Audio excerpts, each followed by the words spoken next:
ride with me to the other clans and we will defeat the sky people. You can't start the car. Johnny has the keys.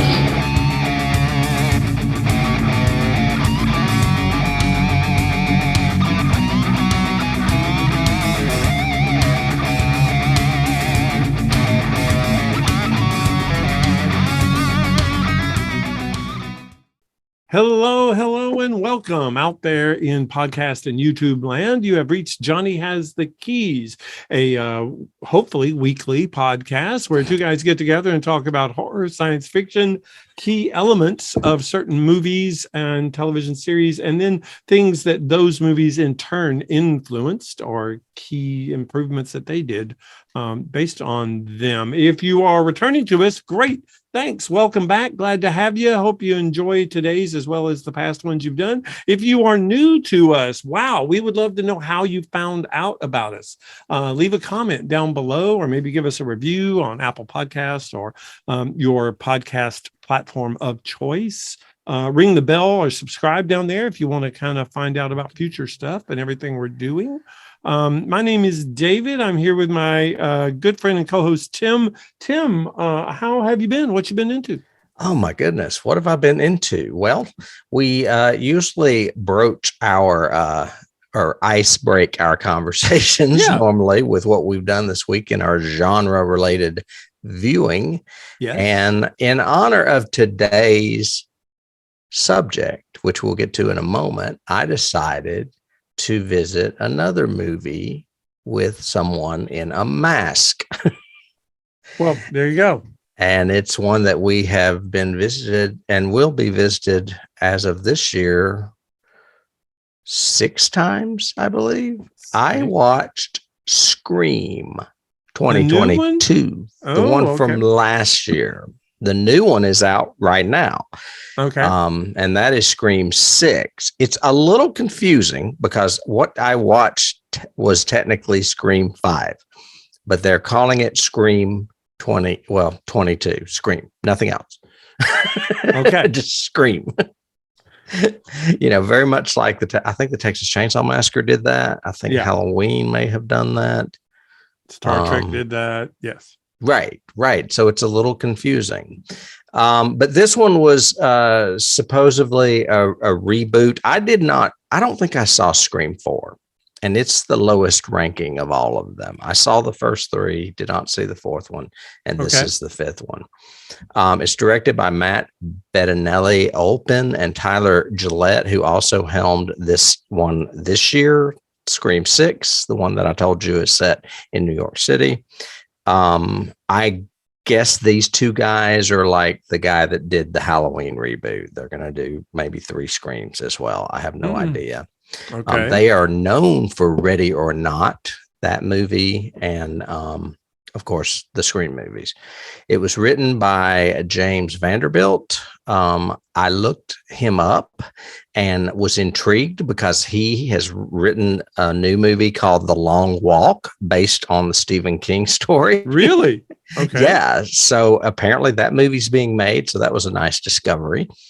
And then another guy named Guy Busick co-wrote it. He did Ready or Not with those 2 directors, as well as he was story editor on Castle Rock. So the writing guys behind Scream were pretty cool. Actually, the directing guys were too. If you get past, the fact that you're going to have to watch a lot of the same tricks that you've seen before. It's done pretty well. It stars Melissa Barrera. Of course, Neve Campbell, Courtney Cox, and David Arquette come back. But it also stars Jenna Ortega, who is really hot right now from the show Wednesday. A synopsis is 25 years after the streak of brutal murders shocked the quiet town of Woodsboro, a new killer dons the ghost face mask and begins targeting a group of teenagers to resurrect secrets from the town's deadly past. Wow. Very original. Yeah. I'm not going to bash this movie. It was kind of fun to watch. I will say that Arquette and Cox and Campbell coming back almost seemed secondary. like, they had a decent movie with new people. What can we do to fit a little bit? So let's bring them back too. So I kind of felt like it was an afterthought. I know we discussed this briefly with Tyler when we covered the original Scream last season from 1996, but he of course didn't talk about it because he didn't want to spoil anything for us. Right.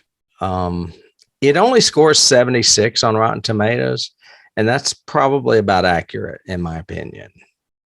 Okay. It was enjoyable. Would I watch it again? Probably not. Will I watch Scream 6? Yeah, because some of those characters come back and I want to see what they're going to do with it in New York City. Yeah. So. In Scream, Ghostface Takes Manhattan or whatever. Exactly. So that's what I did with my genre week. Anybody that's interested, it is streaming on Paramount Plus. Interesting. Well, my genre week, I went to your genre because I had a wild hair and wanted to do it and had to do it. So it's been on my list. I have several movies, of course, probably 24 on my list to watch, but I finally said I'm going to sit down and force myself to watch this one. And it was a new movie that came out a couple of years ago by Ty West called X. Oh. And I wanted to watch it and I thought, cool idea. I'll try to watch it. Look at that poster. Look at that. Dying to show you a good time. There we go. I didn't show you my poster and I had it too. Well, show me your poster. I want to see yours. I completely forgot. There it is. Oh, yeah. I'll put it up. They're doing that muted blue kind of sepia tone, monochrome kind of look, right? Yeah, that's what it was. In the poster, yes. But you notice that Jenna Ortega is holding that knife almost exactly the way Drew Barrymore did in the original. Yeah. And she's on the phone. That's how it opens. Interesting because, so for those of you who don't know, the movie I'm talking about is X. It's Ty West's essentially return to horror, they say. I don't know enough about Ty West to really tell you that, but he's the director and the writer of it. It was filmed in like 14 freaking days. They Uber shot this really fast. Stars Mia Goth, who is now like the it girl of horror. It also stars Brittany Snow, which I didn't even realize until after the movie was over and they ran the credits because I kept going, I've seen this blonde somewhere else before. She is really cute and I like her and da-da-da. And it turns out that she's the girl from Pitch Perfect. And I went, oh my God, this is so far from her role in Pitch Perfect. I got to tell you. I was going to say, I don't know who she is to begin with. So you must have seen those movies. I have not. Yeah, I've seen all the Pitch Perfects, but I like them. They're good. But then there was another character. There's a third female in the show and in the movie. And I really liked her. She was very emotive. She didn't have a lot to say at the beginning, but then her scenes came up and she was really strong and she was really good. And I kept going, she looks so familiar, but I don't know who she is. At the very end, found out who it was. Jenna Ortega is in X. And I didn't know, I didn't even know she was in X. But she's in it. Basically, the synopsis is it's a period piece. It's set in 1979. You've got a group of young filmmakers, all very eager. Two of them are strippers. And they want to do an adult film because the home video market is a booming and they think they can make a bunch of money off of this. So they, through the phone ads, essentially the director and producer of the porno finds a remote farmhouse that this elderly couple is willing to rent out to them for the weekend. But all they've told them is they just, they're a bunch of kids who want to camp out there for the weekend. They didn't tell them exactly what they were doing. Once the owners find out what they're doing, they're not very pleased with these young whippersnappers doing a naked picture in their barn and stuff. Tim, it is one of the best horror movies I've seen in a while. It is. Oh, wow. I am shocked. It is really good. It is exactly if Quentin Tarantino wanted to do a horror movie. That's my review of it. It's aesthetically the era that he wants it to be, the music, the costuming, the dialogue. Well, I mean, everything. House of the Devil, you remember that. It was definitely 1980 in that movie. Yeah. And it is very well acted. The scares when they come are genuine and horrific and horrible. The gore is great. It obviously deserves because the story too, in case you didn't know, is because wherever they filmed it, and I cannot remember where they filmed. I'm sorry, I didn't do enough research on it just because I was kind of blown away by it. But wherever they were filming it, Ty West was they were shooting it. He sent dailies back. A24, which is the production company, the guys that do a lot of horror. They love the dailies. And he goes, well, if you really like them so much, I've already written a prequel. And they go, what?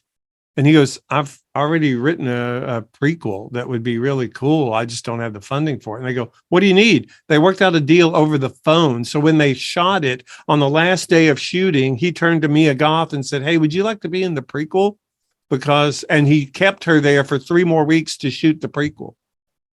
So they essentially went right into production of the prequel. That's why it came out so fast. And it came out within like 9 months of the original. I think even sooner. Yeah. And it's called Pearl. Mm-hmm. And it is, I haven't seen it yet, but I'm very intrigued. And he says there's actually a third that's coming that's going to be a trilogy.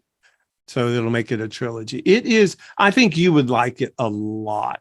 It pays homage to a lot of horror tropes, but does it in a very unique and very cool way. I was really impressed with it. I was really impressed. So I'm impressed that you watched it. Yeah, well, hey, it's porn. Of course I watched it. No, just kidding. But it made a lot of comments in really cool ways, and it had a couple of really good surprises. It's on HBO, isn't it? I think so. Yeah. Yeah, that's why I haven't seen it, because I would have already watched it. I know you. Yes, you would have. And again, for Ty West, he's obviously good at this. I don't think he's a Flanagan, but I think he's really strong as a horror filmmaker. I thought that after House of the Devil. I just thought that was really cool. I looked up to see what he's been doing, because when you said return to horror, it kind of confused me, because I don't know that he ever left horror. However, since House of the Devil, he's been directing a lot of television. A lot of scary television. That's what I was going to say. It was all genre television, like Tales from the Loop, The Passage, The Exorcist, Wayward Pines, Scream. So it's like he's directing horror and maybe a little sci-fi television, but he hasn't returned to horror per se. You're right. That's just what a lot of the online buzz was X is Ty West's return to horror after House or The Innkeepers or whatever. Yeah. I also noticed that that's Jenna Ortega behind you and not the other girl. This one is Jenna. Yeah. Yeah. I recognize her nose and lips. And the other one is Brittany Mia Goth. Brittany Snow is the other. Mia Goth, she's getting a lot of press for it, but she was okay. Yeah. I don't want to say she was great. I think it's funny how you're showing us, but you're not showing us their face. Well, yeah, because it's not framed in my thing. So that's me. Sorry, it's the graphic that I have. No worries. But anyway, so that's what you did. That's what I did. I did a scary thing, and it was good scary. Well, speaking of scary and speaking of killers with masks, I guess that's a good segue into our topic of the day, which I'm a little excited about. It had been a while since I'd seen this movie. I was really happy to revisit it. It's a movie called Hush. It came out in 2016, And it is directed by one of our favorite directors, modern directors anyway, Mike Flanagan. Yes. And written by Mike Flanagan. Written by him and his wife, Kate Siegel, who is the star. Yes. Yes. And it was one of 3 horror movies he released in 2016. He was quite busy that year. Yeah, obviously. He released this along with Before I Wake, which I remember liking. I don't think it gets good reviews. I haven't seen it in a while. I probably should revisit it. And then Ouija, Origin of Evil, which I think I watched last year just to see. That was a sequel gig he got when he was starting to get popular, I guess. I haven't seen that yet, and I haven't seen his other one, Oculus. Oculus, yeah, I've seen that one too. Yeah. It's about a haunted mirror.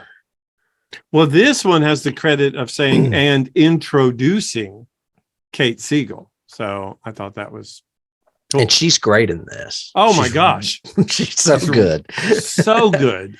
I mean, imagine your first movie that you ever do, you can't speak. Not one word of dialogue the entire movie. And that's another thing I was going to point out that's a little ironic, because last week we covered Wall-E and there's virtually no dialogue in that movie. And now we're doing a horror movie where there's virtually no dialogue. Well, we planned it that way to link the episodes. You know, so, yeah, I did that. That was right. Yeah.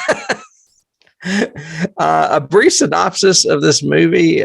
Basically, you have Maddie, who is an author who is deaf, and she lives alone in the woods, isolated in a home with, as far as I'm concerned, too much glass and not enough curtains or blinds. Yes. I mean, at night, I would constantly be thinking someone was looking at me, even if it wasn't a horror movie. Yeah. She is working on her novel. Her first novel is a bit of a key. It is Midnight Mass, which, of course, Mike Flanagan went on to direct the miniseries on Netflix last year. Was it? Or the year before? Can't remember. One of my favorites. Mm-hmm. And that's her first novel. She's struggling to write her second novel. She has a neighbor that evidently lives within walking distance, not exactly next door, that comes by and talks to her briefly. She's trying to learn sign language herself, so they have conversations daily, and tells her that she finished the book and that she really liked it. And it is alluded to that that neighbor has a boyfriend or husband that will be returning later. And that's just all set up really nicely in the beginning. It's not heavy-handed at all.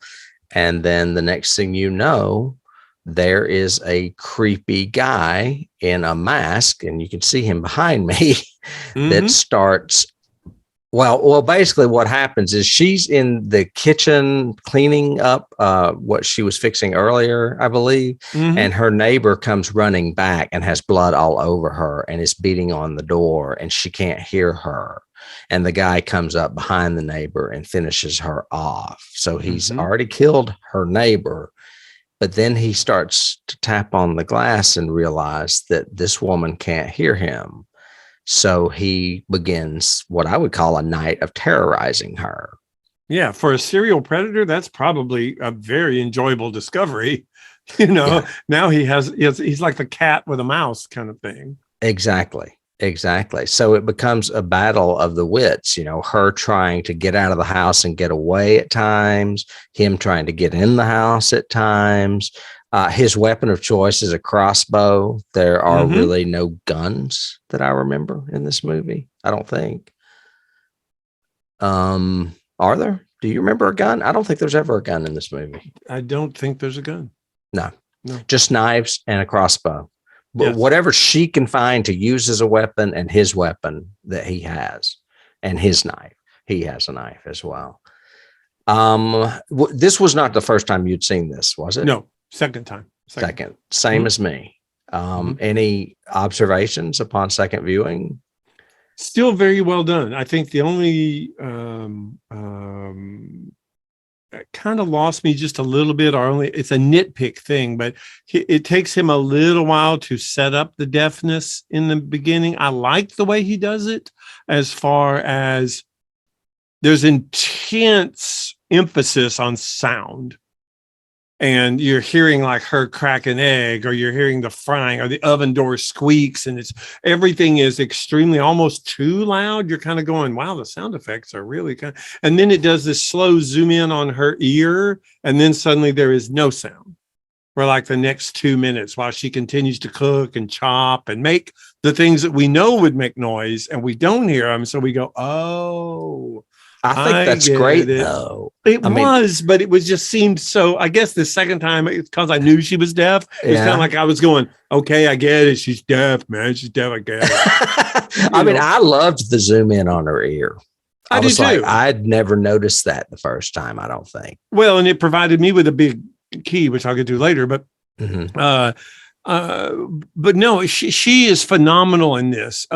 Is it John Tucco who plays the actual killer? John Gallagher. John is Gallagher. His name. And we recently have seen him in something else. What did we see him in? He's Emmett in 10 Cloverfield Lane. Oh yeah. But what works so well is all the Flanaganisms. I think Flanagan is really good about knowing our expectation as horror watchers, and what we're expecting, and then how to mess with that, and how to freak us out. Little stuff that he does, that he plants for us. We're ready to see that, and then it doesn't. Like she gets out her lipstick, and she's writing on the glass, and we don't know what she's writing. But then when we finally see what she's writing, she basically wrote, "My boyfriend will be back. I haven't seen your face. I won't tell anybody. My boyfriend will be back in a little while." Mm-hmm. Right. And everything else. And when he sees it, he looks at her through the glass and everything else, and does that, Halloween head tilt thing kind of thing. And then all he does is reach up and take the mask off. And you just go, oh my gosh, because it's his way of non-verbally saying, and you're going to die. Yeah. Basically. Kind of thing. Same thing with she remembers her friend always keeps her phone in the back pocket, and she knows her friend's body is outside the window. So she does the distraction to run around there and it's not there. And he holds it up, standing there, a little bit away. He holds up her phone. You just go, oh! I mean, it's just really good. I think the pace of this movie is incredible. It goes by so fast. It's a short movie. It's a very short movie. But there's also never a time when you're going on board, or she's done that before, or what. It's just and with no dialogue. With no dialogue. Yeah. Because he's not talking to her, obviously. The biggest dialogue scene in the whole movie is between him and the boyfriend. Right. And that's another one where the whole tension is there the whole time, because you're going, do they each know about each other? Right. And you're just waiting to see who's going to drop literally their mask first, kind of thing. And then that's just great. It's just the blood works in this. The pain works in this. When they're hurt, sort of thing. So I really liked it a second time. Liked working through it. I totally agree. I watched it on Netflix the first time, and I watched it on Netflix the second time. Okay. A few years, later, because it's only been out since 2016, and it's just that good that I wanted to see it again, and for us to cover it. We mentioned that it's got very little dialogue. It has less than 15 minutes of dialogue, and it's not quite 90 minutes. I think it was like 84 minutes, maybe. Yeah, I think something like that. Yes. Yeah. So for only 15 minutes, that means there's almost 70 minutes of nothing but visual. I guess my other nitpick would be, I got kind of tired of him doing his big power stance and everything else, even after all of his wounds. And I was going, it seems like he would be, at least having some kind of pain from his wounds. I mean, he gets shot in the shoulder with a crossbow. He gets a hammer claw in his arm. Yeah, that hurts. And I'm just going, and yet you're not, holding your hand in a painful way. You're still doing Mr. I'm climbing over and running and whatever. But other than that, I mean, that's a small nitpick. This is a great, great scary movie. Yeah. And he's probably on PCP or something. So, well, I have that as actually a question. Did it bother you at all that there was no backstory whatsoever? No, I like that. I think it You makes did? him more menacing. It's like Duel. It's like the killer truck, man. Yeah. There's like no reasoning behind it at all. All you see are those notches on his crossbow when she ends up with his crossbow, and she assumes those notches are the deaths of other people. Yes. Yeah. Yeah. And we do too, again, as an audience. And there's a lot more than her and that next door neighbor. There's like 8 or 10, isn't there? I can't remember how many. I think there were 10, 11, there were 13 notches. There were 13. Crossbow. Wow. Yeah. I don't even remember it being that many, but I remember it being more than the two of them. And I liked, I was going to say, I agree with you. I think that was a key element to it. Not only do we not know his backstory at all, there is no lead up to it. We don't get to hear some television announcer saying, and there have been 6 bodies in the area that blah, blah, blah, or whatever. There's no lead up at all. She is literally, I talked to my friend, I'm going to go back and clean up the dinner that I ruined, yada, yada. And suddenly her friend is banging on the door, dripping blood and everything. And you're going, wow. And that's a choice that Flanagan had to have made, because she could have easily had the news on the television with subtitles and just not be looking at it when they show the guy on the loose. Yep. I think it makes it more menacing not knowing why or who this guy is. We didn't need to know escape convict or, mental patient is loose or any of the backstory stuff. By having it so ambiguous, we go crazy going, who is this? This guy is a freak. Right. And I think the only thing he did that was a little conventional was the mask. Like, if the mask doesn't matter, then why is he wearing it? Right. If he's not using some form of camo or something, why does he have it on? So I think he did that to make him scarier in the beginning. Agreed. Yeah. And then my second question, and I'll be through with questions, was, did it bother you that there is no epilogue at all? I mean, or no denouement. I mean, basically murder, sit down, cops come, we're done. Oh, no, I loved it. I loved that it was just the blue lights and that was it.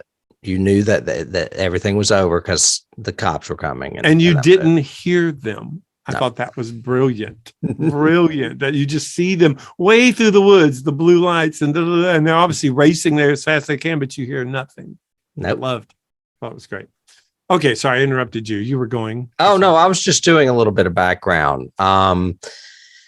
Mike Flanagan and Kate Siegel are a married couple, as we mentioned, and they conceived this storyline while on a dinner date in 2014. Now, I cannot think of anything more romantic. They wed in 2016. So on one of their dates, they basically came up with this idea and the script, or at least, pieces of it. Yep. Yeah, love that. It was filmed in 18 days, so it was filmed really fast. And they role played each scene in their house before writing it down. This enabled them to get a better vision of how the characters would really react in the face of that danger. I have a key within myself on this one. Okay. And that is, when I wrote my book, it's basically from the point of view of one person against zombies. And I was worried about how action scenes would play out. So I was constantly standing up and moving and doing things so I would know how to write that and get it across. And I think that they were role playing to get it across visually, whereas I was doing it to get it across literally on a paper or on a piece of paper or whatever. Excellent. That's cool. Yeah. So anyway, I thought it was kind of cool that they basically did everything together. This is like their romantic movie, if you think about it. This movie was the beginning of their relationship. Yeah.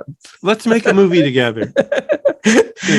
So, any scenes? Ooh, lots of scenes. Yeah.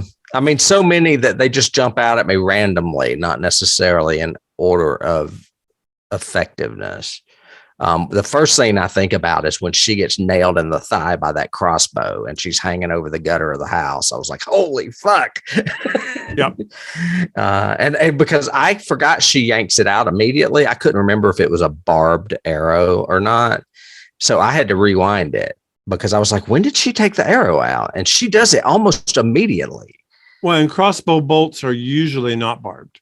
Okay. Usually. Well, I didn't know that either. Bolts are usually, the crossbow bolts are usually like arrows. I mean, like normal arrows. Just like a projectile, like a blunt.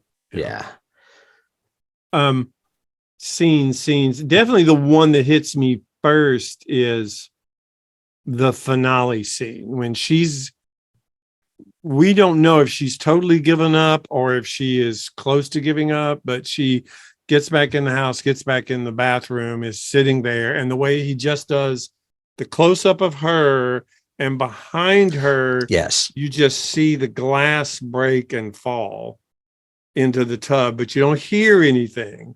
And then slowly you see, it's almost like my key was Alien. You see the body, you see him sneak into the tub. It's like the Harry Dean Stanton scene, right? With the tail. Yeah. Yeah. And then you see the side shot and he's right there about to stab her and he breathes out and it just shows that one hair on her neck move. And then you just see her eyes.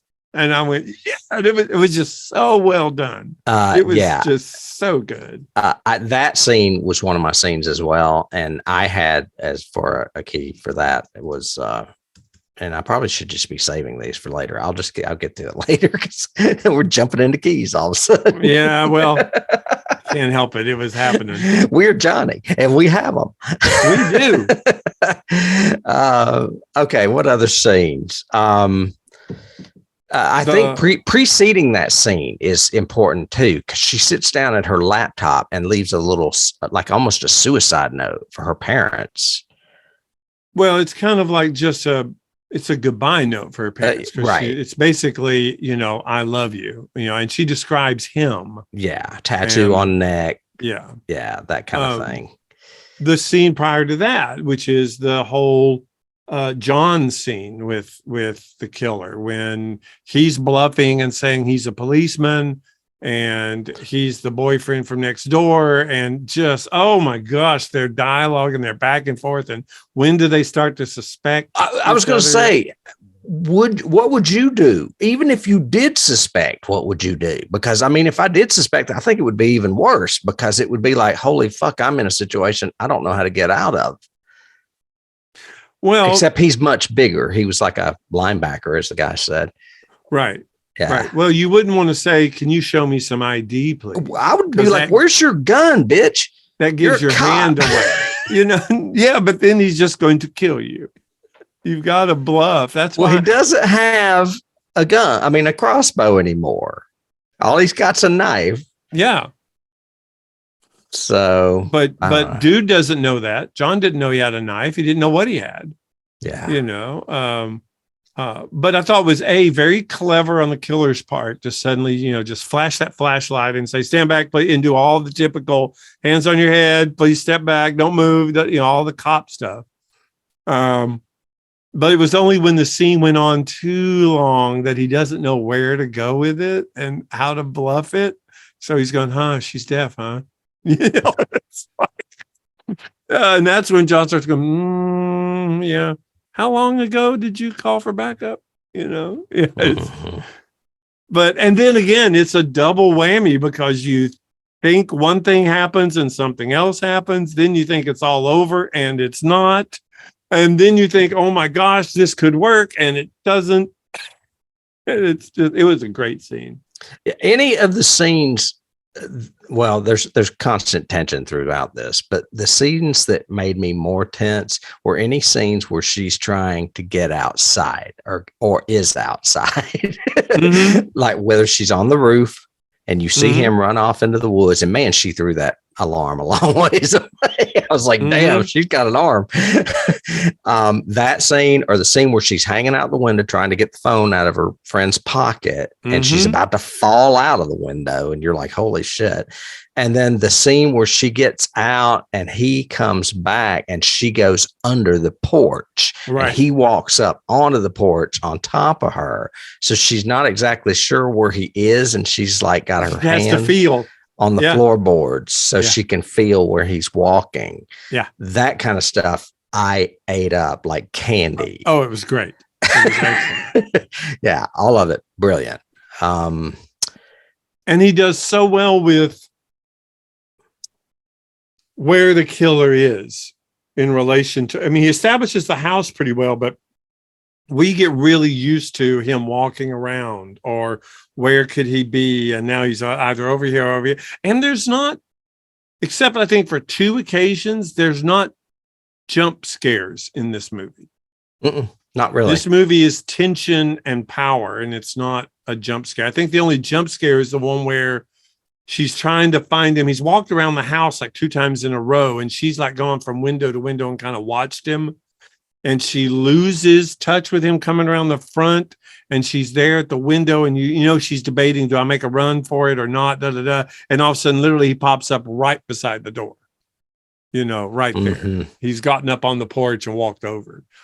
But other than that, it's not a jump scare movie. It's a tension, suspense, and pain movie. I mean, God, her hand at the end. When he stomps it. He stomps the crap out of it. And she can't even scream. The first thing I thought of was, she's a writer, dude.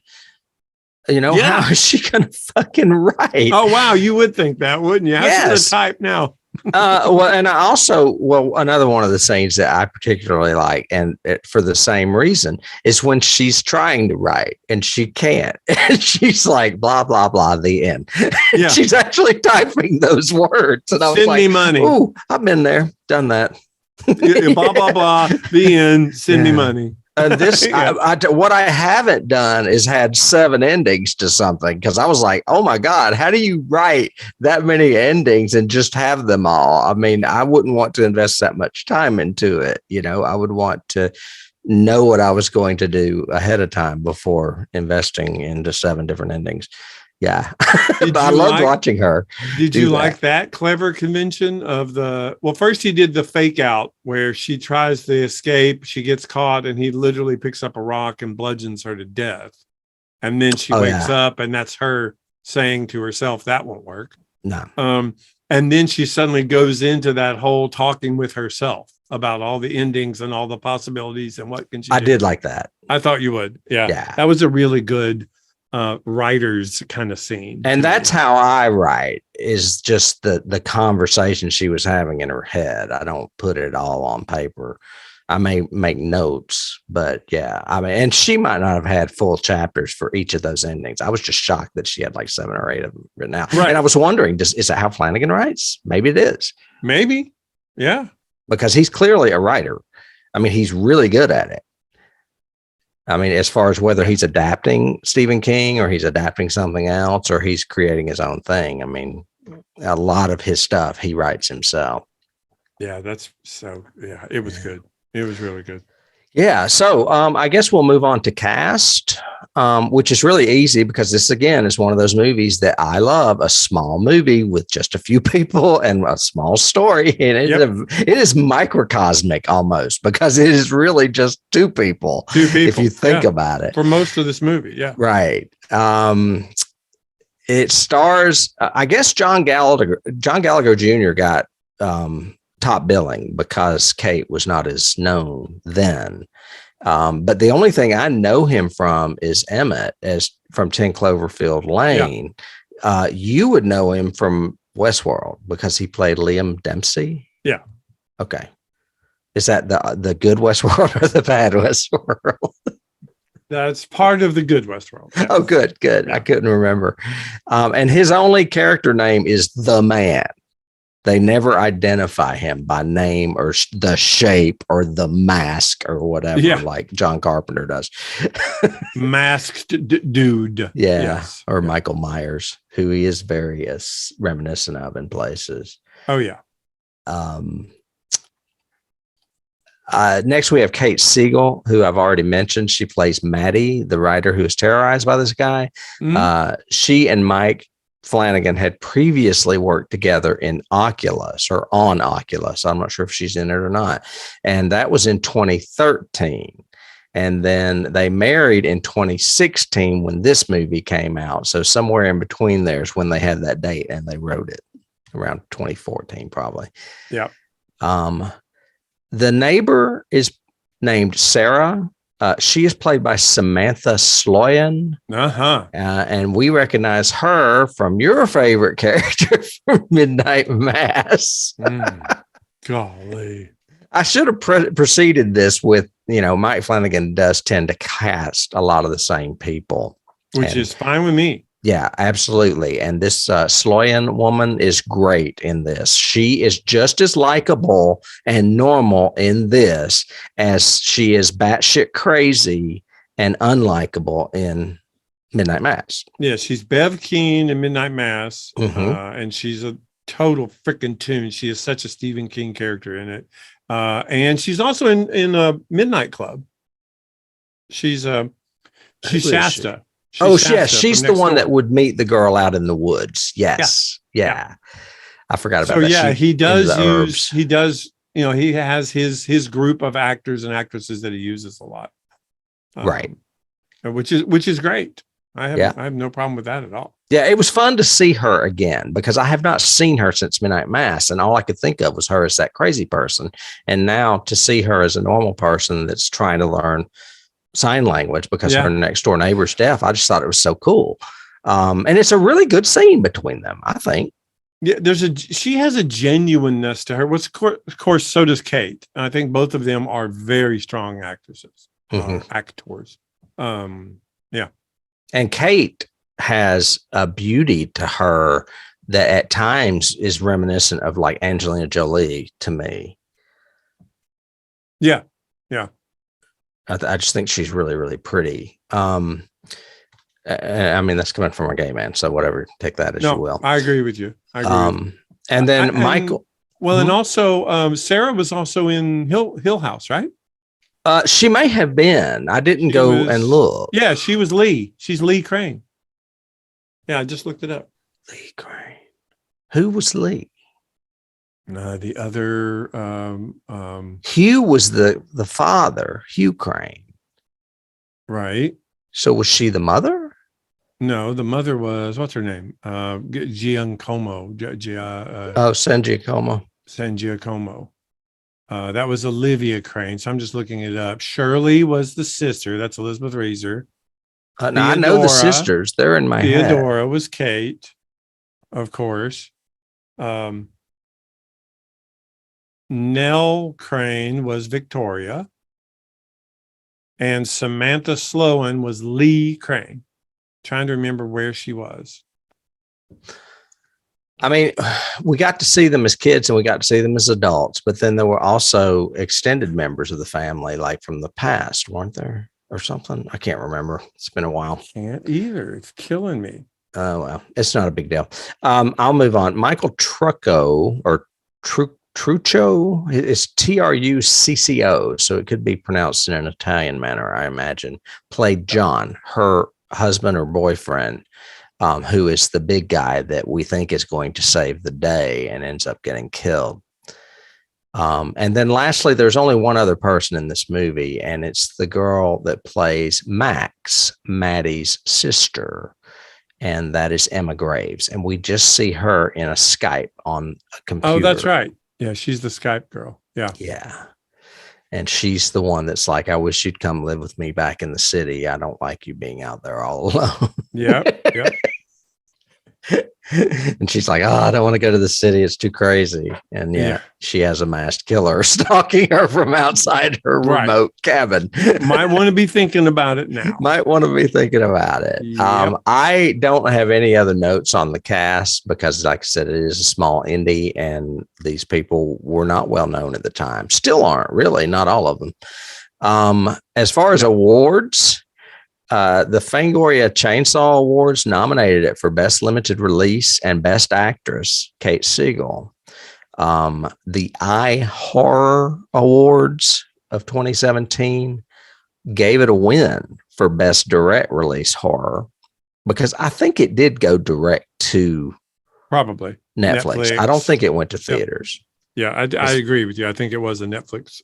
Flanagan got some kind of deal with Netflix. That's why he's now with Amazon, but he had a deal that, is still going on because House of Usher's not out yet.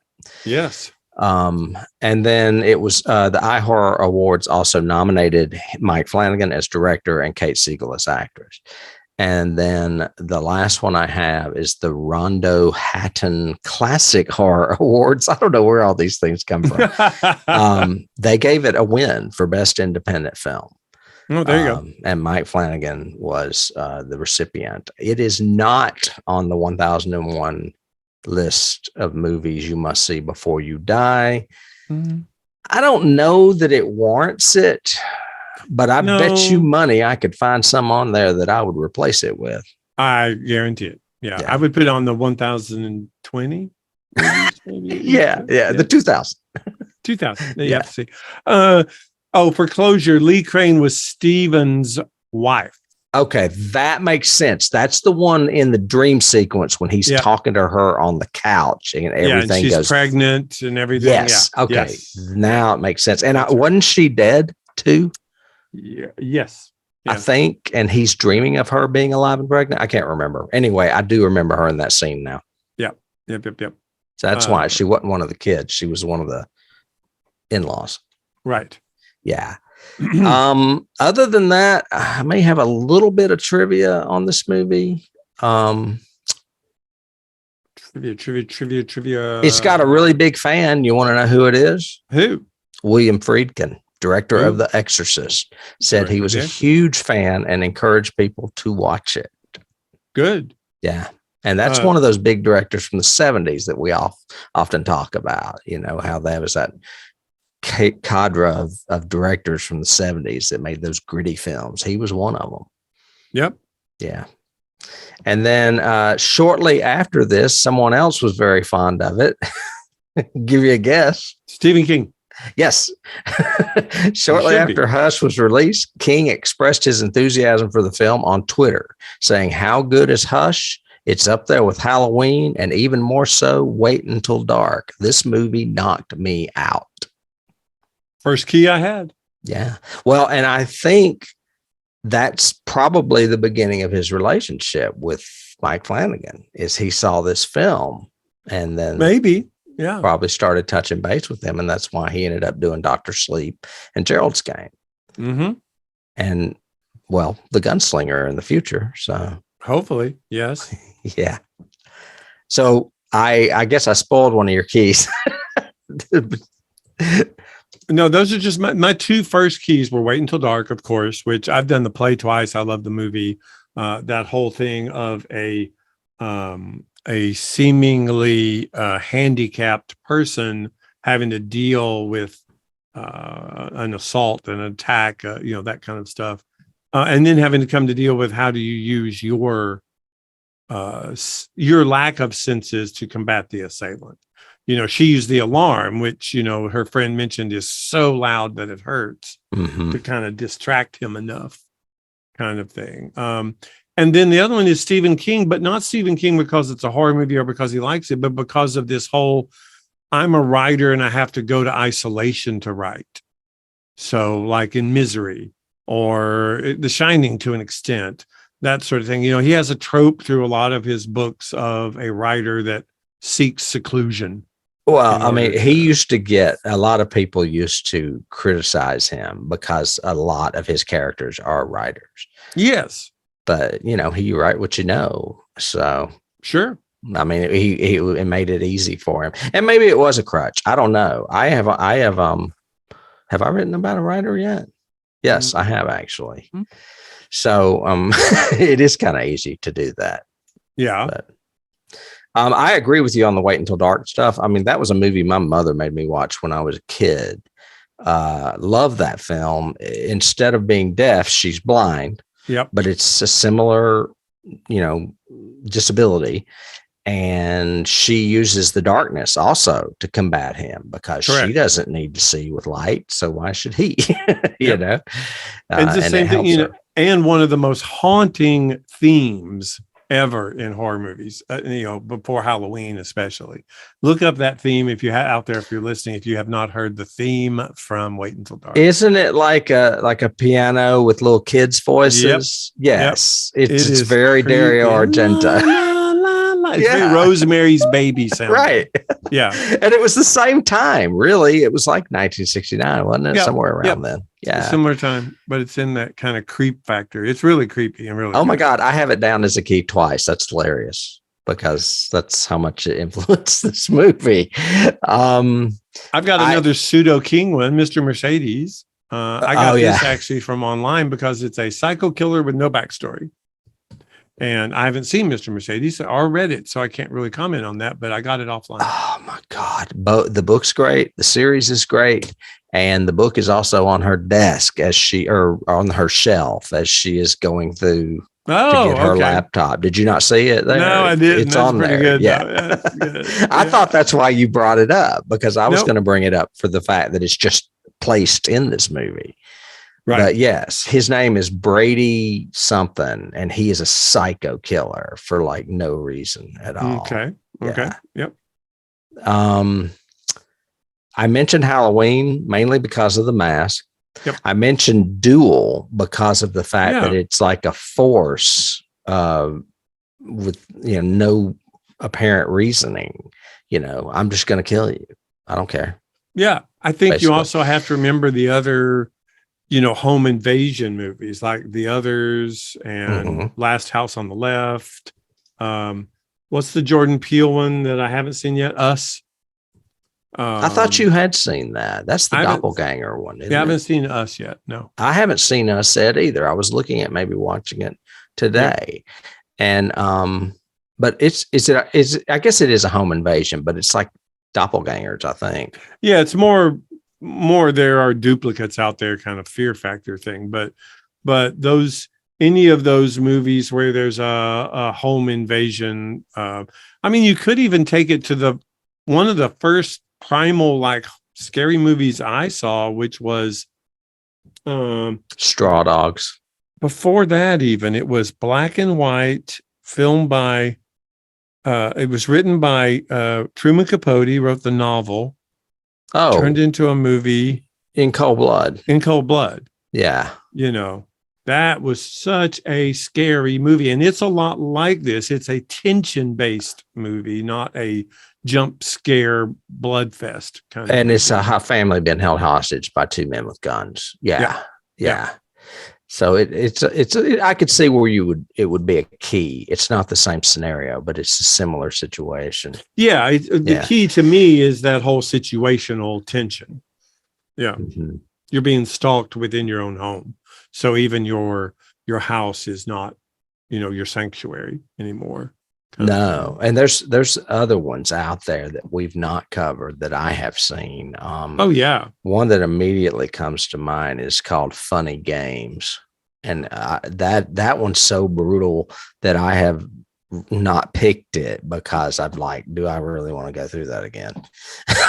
I have actually heard that review of a review similar to that.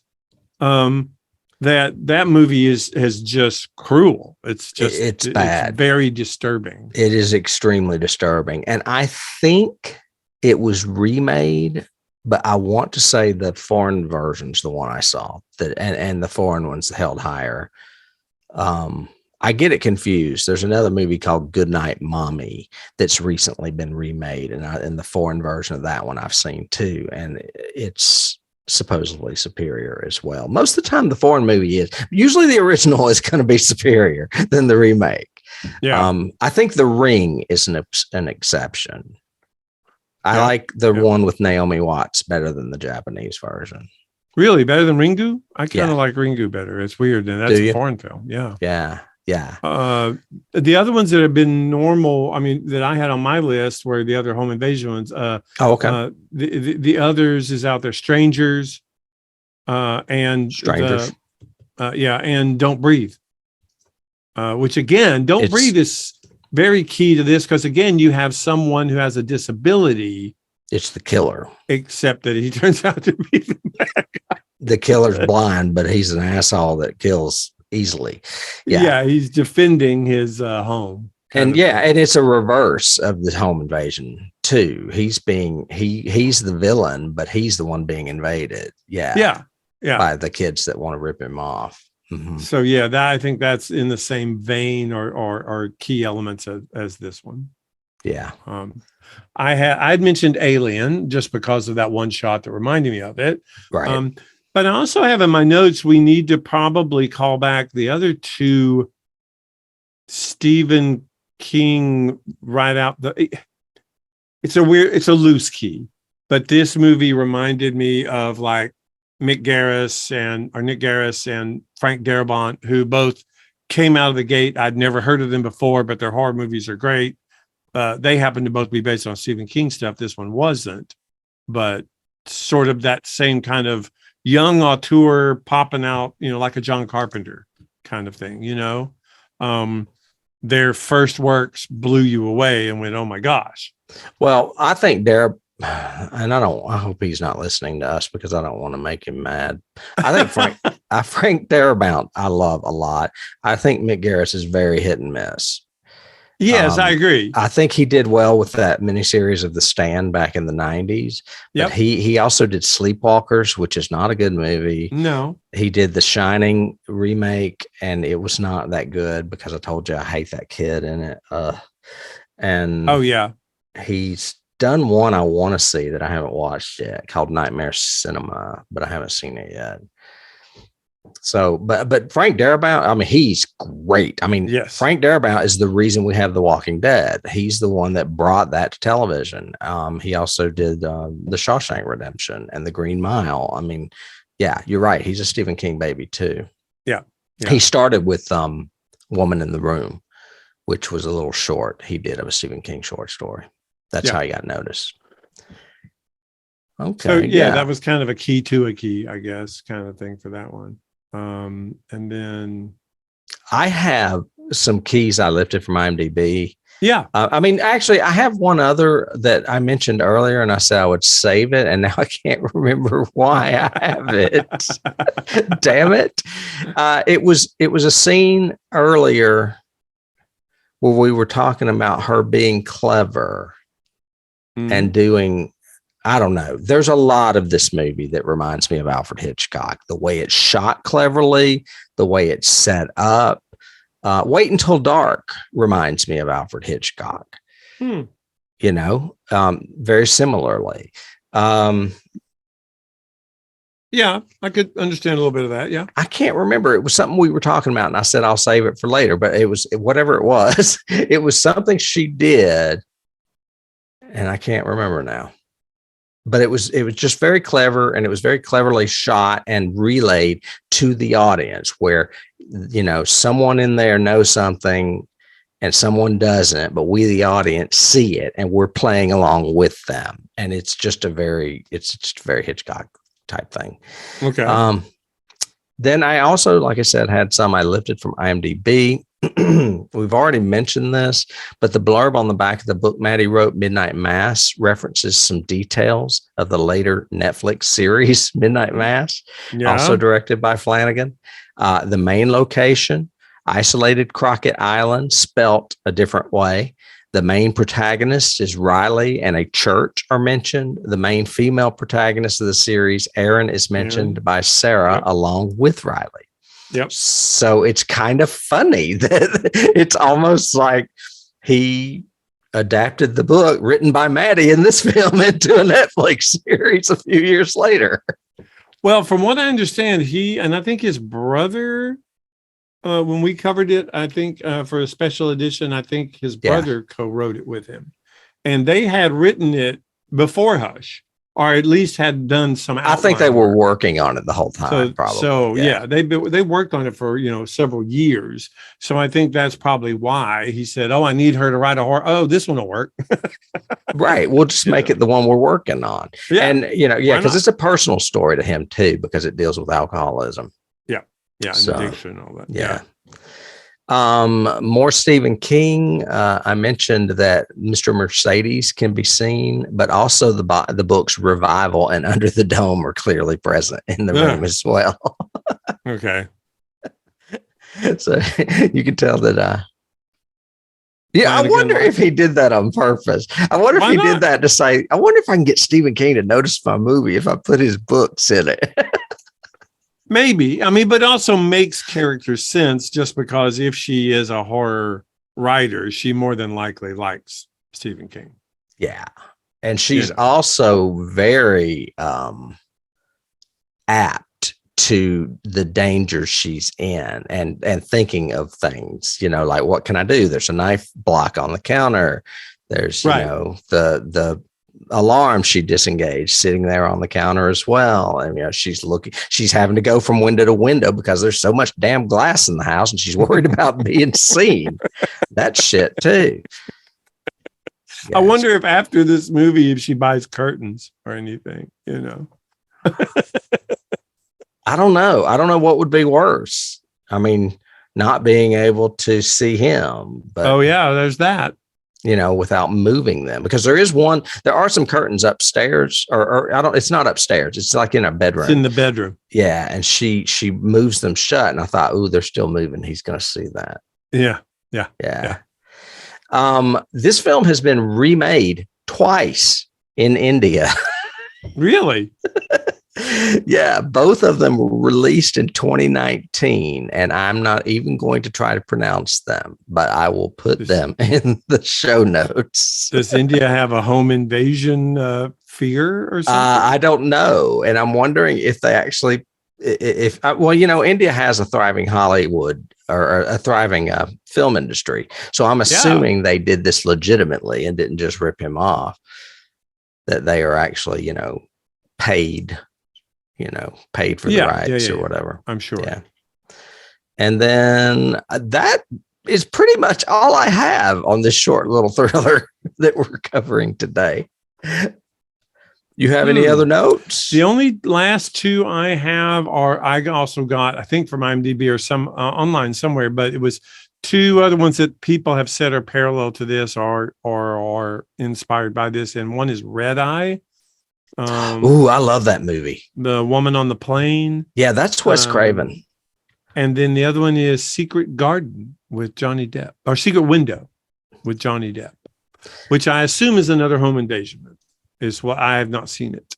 No, I don't think so. It's been a long time. It's not the best Stephen King story. I think it's actually called Secret Window, Secret Garden in the book, but I think what you called it is the actual title of the film with Johnny Depp.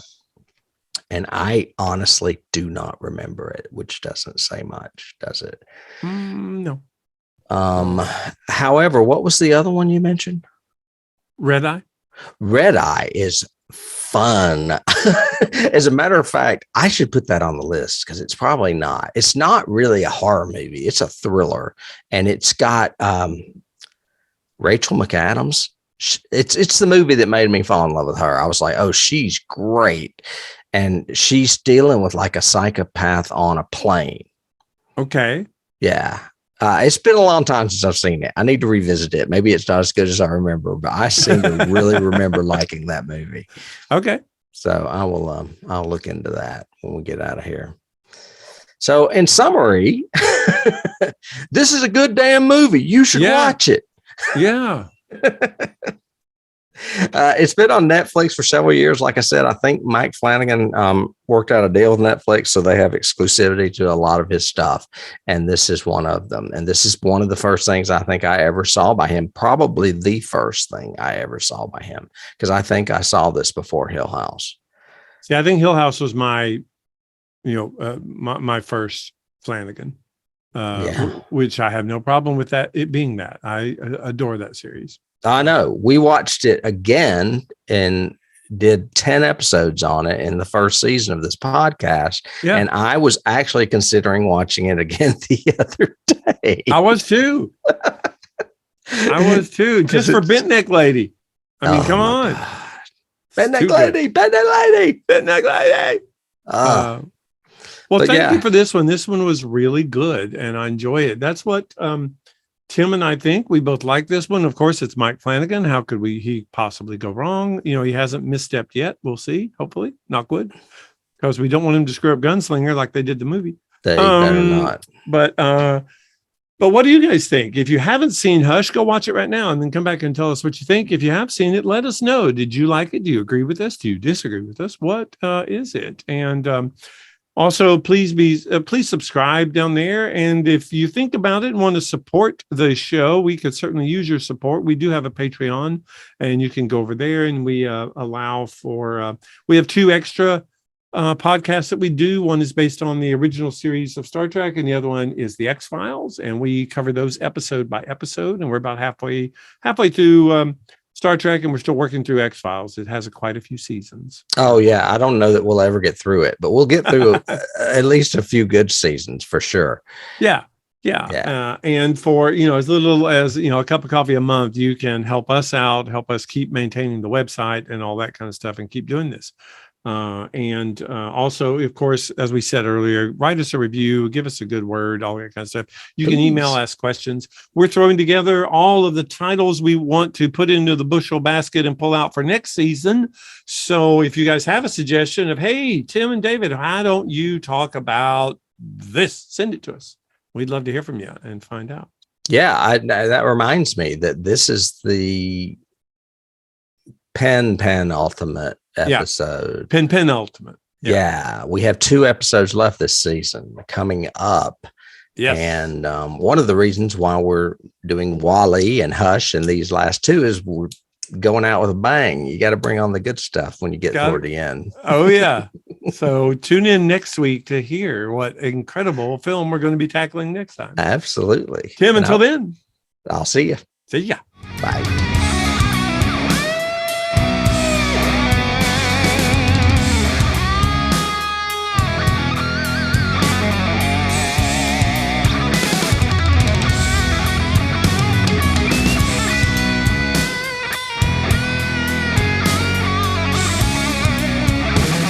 You can't start the car. Johnny has the keys.